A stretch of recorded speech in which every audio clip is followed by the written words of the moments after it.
Assalamualaikum warahmatullahi wabarakatuh. Tabe dok, tabe teman-teman sekalian. Terima kasih atas kesempatan yang telah diberikan kepada saya.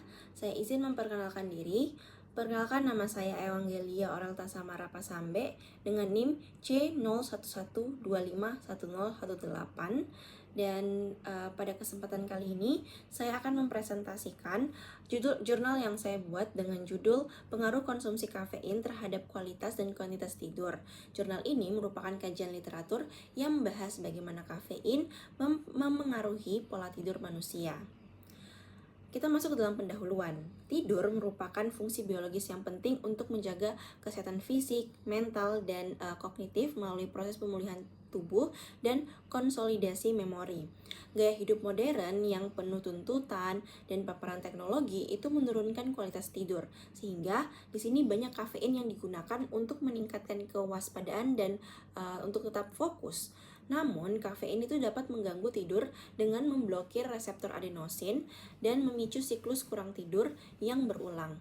Nah, meta-analisis Gardier et al. Yang menganalisis 24 penelitian crossover menjadi dasar kajian ini untuk menjelaskan dampak kafein terhadap kualitas tidur serta memberikan rekomendasi praktis.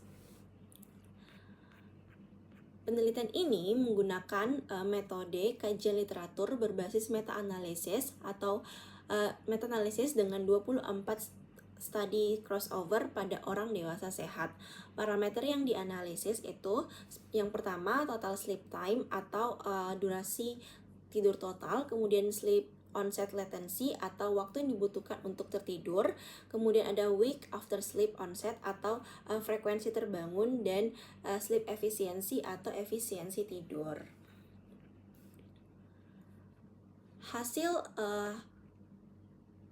Hasil penelitian menunjukkan bahwa konsumsi kafein itu dapat yang pertama menurunkan durasi tidur, kemudian meningkatkan waktu untuk tertidur, sehingga menyebabkan kita lebih sering terbangun di malam hari. Efeknya itu bisa kuat, terutama jika kita meminumnya itu kurang dari 6 jam sebelum tidur. Selain itu, mengonsumsi kafein juga dapat menurunkan efisiensi tidur, sehingga tidur menjadi lebih dangkal dan juga tubuh tidak mendapatkan istirahat yang optimal, sehingga kita terkadang ketika kita terbangun kita tetap merasakan lelah walaupun kita telah tidur dengan waktu yang lama.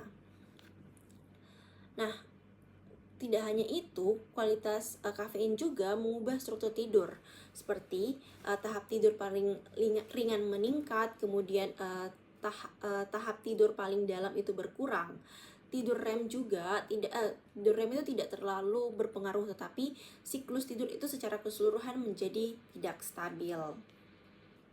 Secara biologis, kafein itu bekerja dengan memblokir reseptor adenosin, yaitu zat yang membuat kita mengantuk. Selain itu, kafein juga merangsang sistem saraf pusat dan meningkatkan zat seperti dopamin, sehingga membuat otak kita tetap terjaga. Selain itu, kafein juga mengubah gelombang otak saat tertidur. Efek kafein itu pada setiap orang itu bisa berbeda-beda. Hal ini dipengaruhi oleh dosis kafein, kemudian waktu konsumsi, perbedaan genetik orang-orang itu berbeda, kemudian kebiasaan seseorang meminum kafein sehari-harinya. Nah, kesimpulan dan saran dari kajian yang telah dilakukan ialah bahwa konsumsi kafein itu memiliki dampak yang signifikan terhadap kualitas dan kuantitas tidur, terutama dalam memperpanjang waktu untuk tertidur, kemudian mengurangi durasi tidur, meningkatkan frekuensi terbangun di malam hari, serta menurunkan efisiensi dan kedalaman tidur. Mekanisme utama gangguan ini itu terjadi melalui pemblokiran reseptor adenosin dan stimulasi sistem saraf pusat yang membuat otak tetap berada dalam kondisi waspada. Oleh karena itu, disarankan agar masyarakat membatasi konsumsi kafein terutama pada sore dan malam hari dengan menjaga jarak minimal 6-8 jam sebelum waktu tidur, mengontrol dosis harian, serta menerapkan kebiasaan tidur sehat seperti jadwal tidur teratur dan mengurangi penggunaan gawai sebelum tidur guna menjaga kualitas tidur yang optimal. Demikianlah presentasi mengenai jurnal yang saya buat. Kiranya jurnal ini dan presentasi ini boleh bermanfaat, baik itu kepada ibu, teman-teman, serta masyarakat luas, dan dapat membantu kita untuk mempelajari bagaimana pengaruh kafein terhadap kualitas dan kuantitas tidur kita. Adapun daftar pustaka yang saya gunakan sebagai acuan dalam membuat jurnal ini. Saya ucapkan terima kasih. Wassalamualaikum warahmatullahi wabarakatuh.